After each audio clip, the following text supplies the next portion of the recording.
Bernanke, for coming to our committee today to talk about the state of the economy. This is you've been here a number of times, and we appreciate your time. We know your schedule is tight, so we'll proceed quickly so we can get you back on your schedule. Nothing is more critical to today's economy than restoring real job and business growth in America. Yet for almost 3 years, the U.S. economy has remained mired in a slow-growth, high unemployment trap. The President and his party leaders say things are getting better. Yet we continue to hear from families and businesses in our districts who tell us this kind of talk is completely disconnected from reality. The fact is that this administration told the stimulus plan would keep unemployment from ever rising above 8%, that the economy would have grown at 4% last year.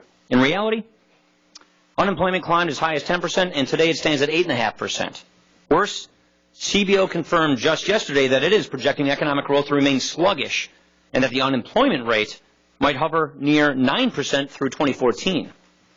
So the obvious question is, why did these policies fail? I think when you get out and talk to families and businesses, the answer becomes quite clear. The President's policies added hundreds of billions of dollars to our annual deficits. As a result, the explosive growth of our debt created tremendous uncertainty about our fiscal and our economic future. When government sows doubt about future tax rates, interest rates, and price stability, it undermines that feeling of future security that businesses and families need in order to plan and invest. And this puts a drag on economic growth. There is a monetary side to this uncertainty as well. The Fed announced that it's going to continue to hold interest rates at extremely low levels through 2014.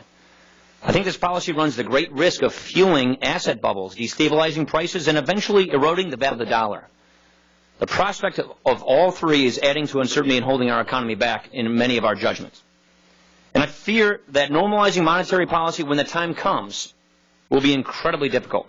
Not just technically difficult, but politically difficult as well. For instance, I was greatly concerned to hear that the Fed recently announced that it would be willing to accept higher than desired inflation in order to focus on the other side of its dual mandate, which is promoting employment. This is not because unemployment is a lesser concern, far from it. It is because the Fed's tools for promoting employment are limited, imprecise, and can have highly undesirable, unintended consequences. By contrast, the Fed is uniquely positioned to protect the currency, the value of our money. And I would find it very disturbing if that role were to be diminished.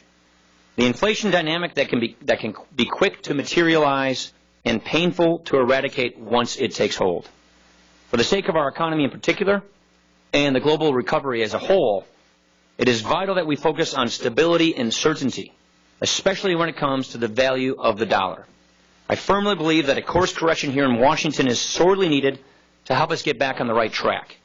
While it won't be easy, Americans have risen to greater challenges and have prevailed in the past, and we hope to provide a plan to do just that. With that, I'd like to yield to the ranking member, Mr. Van Hollen.